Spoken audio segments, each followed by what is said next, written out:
Welcome to the Verdin Sports Show. I'm your host, Jacob Verdin. I hope everybody's having a good day.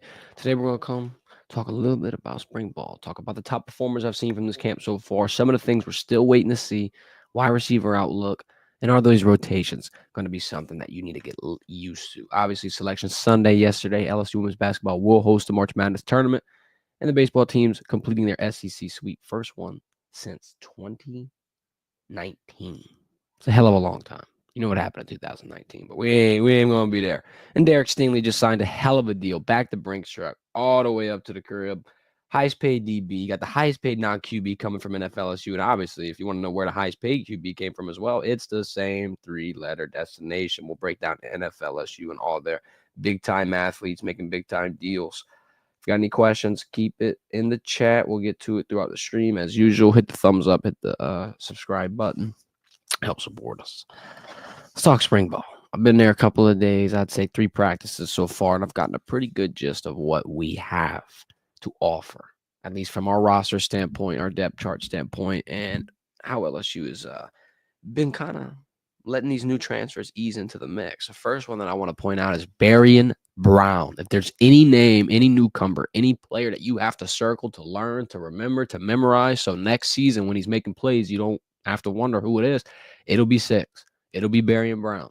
I've been trying to keep close attention in terms of speed, in terms of somebody that could be that deep down the field threat to help Nussmeier push the ball. Everybody wants him to push the ball, be the gunslinger, have 300 to obviously 400-yard passing games. That starts with the wide receiver room being explosive. And I think Verdin Brown could be one of your more explosive players. I think you'll see the field a lot. I think his role could be a lot more than just a specialist because he's coming in initially with experience of helping out in a special teams unit and being at a Kentucky offense that really wasn't, impactful. But he's speedy, he's experienced, and he's got a lot of reps at the SEC level. I'd imagine he'd be able to pan out very smoothly. On the right, we got Jack Pyburn. And I mean, you've seen the clip, you've seen the hype that LSU's been pushing. I can't imagine how he's going to pair with Weeks. The energy that he's brought to practice is insane. The physicality, he can bring the boom, and I think he's going to replace what Swinton left, what was gone, what departed, what is going to be in the NFL now with ISO Joe number 4, Braden Swinton. I think Jack Pyburn could potentially revitalize that edge position is something that is very, very necessary in the SEC, very, very necessary in this age of college football. When you've got mobility, when you've got quarterbacks trying to run for 50, 60, 70 yards, you're going to need someone like Jack Pyburn who can get off the edge and make the quarterback think twice about trying to run out into the field as a ball carrier. Jamin Toviano. He's your corner from last year, number 25, who has now made the switch to safety. And I've been trying to keep some close eyes on him. And I feel like he's kind of making that transition naturally. Obviously, he played it in high school, but I do think he's a good enough athlete where you're not going to watch many growing pains or many issues that he's going to bring to the table. I feel like if he keeps working as a safety, he could probably even get thrown into the mix as soon as the first few weeks of the season. It's just one of those rooms that needs that much help, that needs that much depth. And obviously, that's why that transition switch was undergo for him.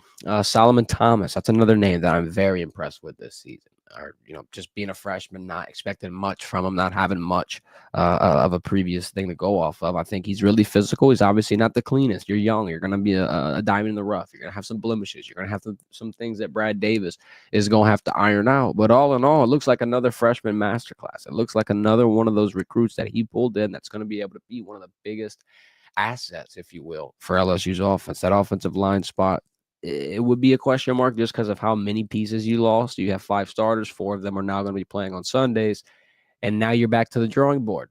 Now you've got to try to, piecemeal a line back together. And through the first 2 rotations, at least of what they've shown us through spring, it looks like they've got it on the right track. It looks like I found a few pieces that I can at least hold confidence in, especially from a newcomer standpoint. Another one of those, Weston Davis. Same thing as Solomon, very physical. I think he could be another masterclass. He's honestly looked great. I would throw him out at a tackle already. I mean, I know that's a big bill, but I do think what Weston Davis has shown is very remnant of what Will Campbell has shown, Emory Jones has shown. He's got the size, he's got the physicality, and he's been able to kind of just fine-tune all his skills and sit back and watch. He didn't have to get thrown into the mix as early as some of the other tackles in LSU's history. I do think he could be one of the names that you look out for, big 75. I don't know what side you'd put him on. I'd say right. That's just me. We're going to have to watch how this plays out, though. These lineups, like I said, it's going to be a piecemeal version. You're still waiting for guys like Josh Thompson. You're still waiting for the final O-line shuffle. Naturally, Josh, I think, is going to finish this, section of his academic period. And he's going to come over and he'll probably play more towards summer to fall ball.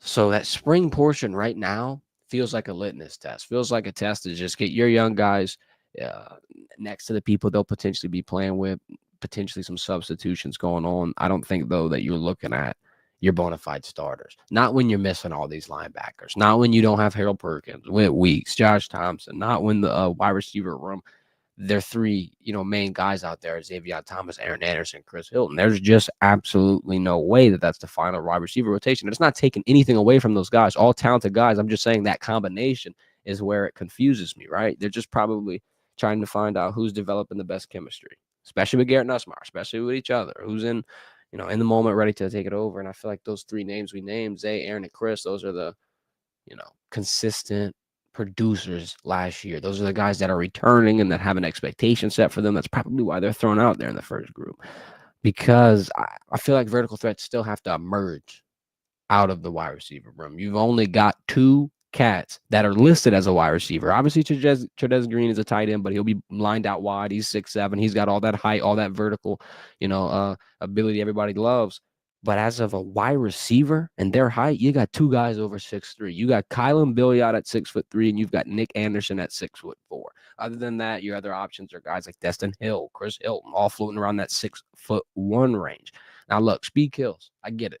Now, I'm not going to discredit anybody, and I'm not going to say that you need the tallest guys to throw to, but I do think that there should be some development, at least from a Kylan Billiot standpoint, because if Nick Anderson somehow, God forbid, goes down, you don't have another option that is big.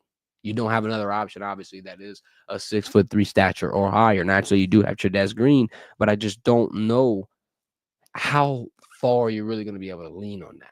And I do think that's something that I will worry about. I don't think that's something that they're going to answer in the portal. I think they got too many names. I think they've got enough to be able to work it. But like I said, Kylan Billiot, I do think he's got to show he's ready soon. I do think that he's going to get an opportunity potentially this year, and it's not going to be a huge starting role, but I do think there's times where that number has to be called because there's not many options.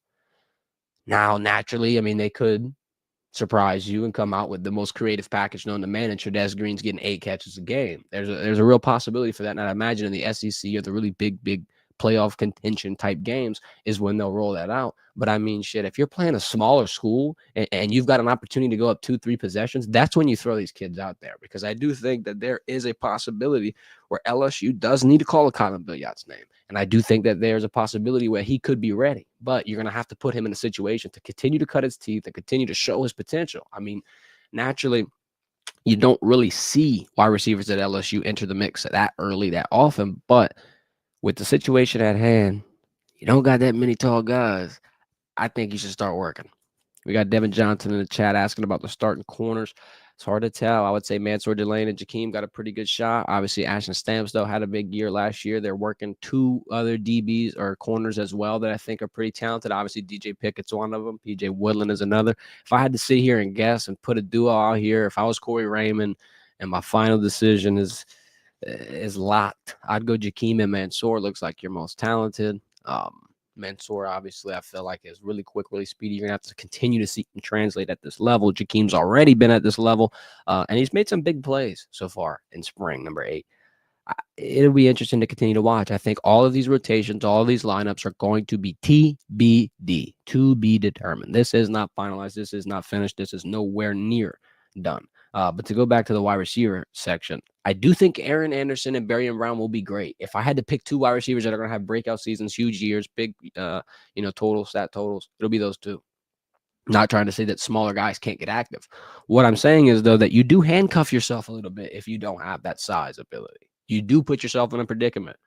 I don't think that you should willingly walk into that. For deep threats, I do think after Trez Green and Nick Anderson, you need to have an option ready. And I'm telling you, I think that option is 82 Kylan Billiot. Throw him out there, Cortez. You've heard him say a lot of good things about him. The coaching staff has nothing but positive comments to make. Now it's just time to put that into action. Now it's time to, whenever that moment comes, when that opportunity comes, you take it, you seize it, and you run with it. It's not impossible. I mean, Caden Durham was able to do it tenfold last season.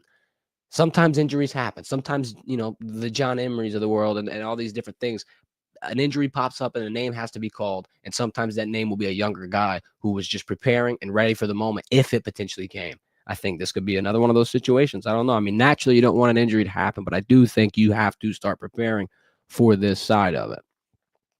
I mean, because it's the most important position in college football.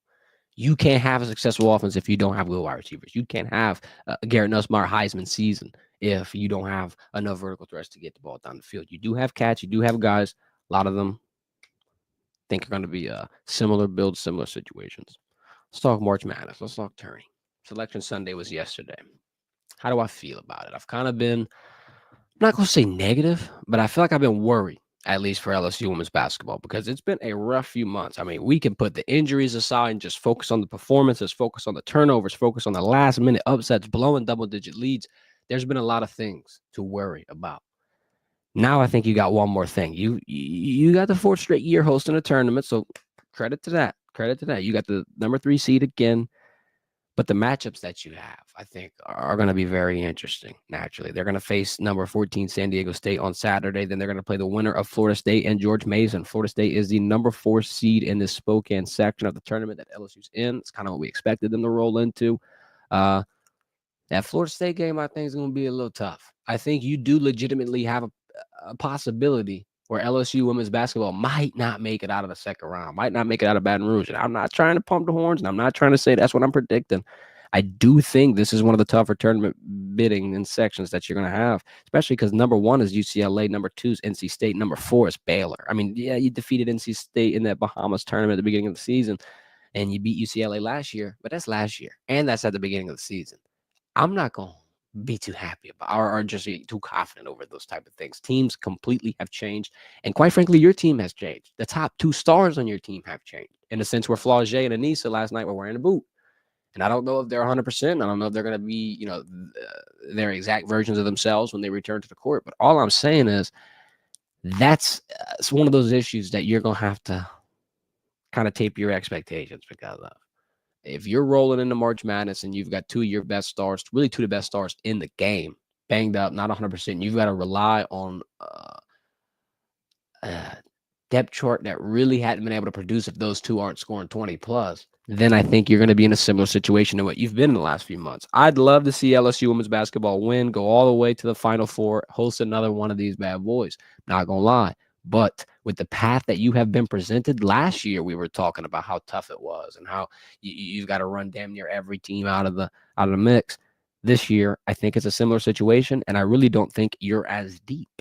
And I want to talk about the Haley Van Lith situation a little bit because I'm watching her ball. I'm watching her win the Big 12 title, and everybody's wondering, where was this at LSU? Basketball is not always the same song and dance based off of the player, the skill. It's all, I feel like it's revolving around the staff, the team, the situation, the chemistry.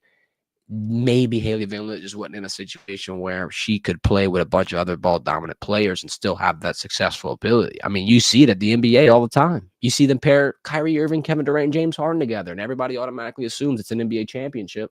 Sometimes it's not always what it plans out to be on paper. Sometimes some players are better off when they're the primary, when they don't have a lot of other, an Angel Reese, a Flaugier Johnson, or Michaela Williams on the side of them, each getting potentially 20 a game. Sometimes they're better when they're the lead focus, and that's not taken away from anybody. It's not saying anything about any scheme. It's just saying Haley Van Lith is still a really good basketball player, a really good athlete, and can still do great things in the March Madness tournament. Just because of that one little run at LSU doesn't really mean a whole lot. Naturally, the Caitlin Clark game is going to stay in everybody's mind. It's going to be tough to forget that one. But I do think she's still a baller. I do think the underrated Haley Van Lith narrative is interesting because I feel like she's not getting enough praise. I mean, it's one of those situations where she's the biggest name on the team, and now all the focus is on her. But I don't think the Haley Van Lith fall off was really expected here from most people. Let's talk about the LSU baseball thing. LSU baseball ain't falling off either. Killing it. I think it's 15 games in a row. LSU baseball has not won 15 straight since 2017. That's 8 years. This has been damn near the most consistent baseball team in a decade. Hypothetically, looking at the statistics. 3-game sweep of Mizzou. They got a 10-5 win. Their first SEC opening sweep since 2019. They are 20-1 right now, 3-0 in the SEC. Ethan Frey, 3 for 4, 2 ribbies in the last game. Stephen Milam added 2 hits and 2 ribbies. Shout out Connor Ware. Perfect on the season, 3-0. Had to come in for the second straight day. He entered in the fourth inning as relief after the win on Saturday. Jay Johnson comes out, praises the team's resilience, talking about the challenges that they've gone through that's going to keep them competitive and try to keep them swinging. I think you've answered a lot of the questions. I think last year, in terms of how slow you were starting conference play, with how rough it was looking at your pitching staff, I think everything has turned over a new leaf. LSU defensively looks good. Offensively, bats are hot. I think this is a team that could go all the way. I think you're looking at Omaha. I think you're looking at another spring ball season where you could have 2 LSU teams push really deep into some postseason success. And I feel like it's really not that far-fetched to hypothesize that. Jay Johnson said this was his best team going into the season, and actually through 21 games, you only lost one, and that one that you lost, you went on a 4-run stretch in the ninth inning to potentially win it, brought yourself within a 1 run. This team is right there every single time. They are just explosive, ready, calculated. They're young too, so I mean, this could be one of those moments of a turning point, quite frankly, where LSU just sits at the top of college baseball and craps on everybody straight up. Real quick before we hop out of here, let's talk some NFL news. Because before I got on stream, I got the notification. Derek Stingley, bag talk, highest paid DB in the NFL, rightfully so. He deserves it. 3 years, $90 million. We knew this was coming. Jamar Chase, naturally, yesterday, also highest paid non-quarterback. Finally got that deal done. 4 years, $161 million. They got the T. Higgins deal done, too. He's the highest paid wide receiver, too. I think he got 4 years, $115 million. The Bengals, I don't know how the hell they're doing it in Cincinnati, writing all these checks. I don't know what's going on. I don't know how they got the money, but they did. They figured it out. If they can keep Trey Hendrickson, I'm going to just zip my mouth and watch the Bengals potentially, resurrect any type of playoff hope that I thought had died. Joe Burrow, obviously, if you want to keep it NFL LSU related, his contract, if you're curious, it's at $275 million on a 5-year stretch. Justin Jefferson, very similar to Jamar Chase's 4 years, $140 million. Why not LSU, bro? Why not? Because every single person that comes out of that 3-letter university more than likely goes get a damn bag in the NFL at the next level. And I don't think it's just 100% based off where you play, but I do think that it does have a good chance in getting you to your potential, getting you to exactly where you need to be as an athlete, playing against the best competition in the spotlight, getting your teeth cut for Sunday football when you're going to be making a bag. Screw the NIL money, bro. When contracts hitting like that, I ain't never seen a university pay NIL money, $161 million over 4 years. You got to lock in, invest, short-term pain, long-term gain. Go to a university that'll develop you, and then boom, in the NFL, you go get that NIL money. Yeah, the NIL money temporary and is good. I'm not hating on it. I'm just saying, don't decide now on the bag, because the biggest bag is coming later. These NFL contracts are insane. Derek Stingley and Jamar Chase will tell you all about it. Congrats to them. Finally got those deals done. I'm going to be interested to see what the Bengals can do. How are they going to retain all them defensive players? How are they going to make that defense better? The offense is fantastic. You got the best wide receiver duo with the best quarterback potentially. But your defense might give up 40. So they might have to score 45, but shit, it could happen. I think it could happen. We will be back at practice tomorrow, I think around 8 to 9. We'll probably have our highlights up around 11 a.m. I'll go live and break them down like I did Friday as well. If you want anything filmed in particular, drop it in the chat. I'll read all the comments, make a shot list for y'all as usual. But that's all I got for today. This has been the Verdin Verdict. I'm your host, Jacob Verdin. Y'all have a great day. Hit that like button on the way out.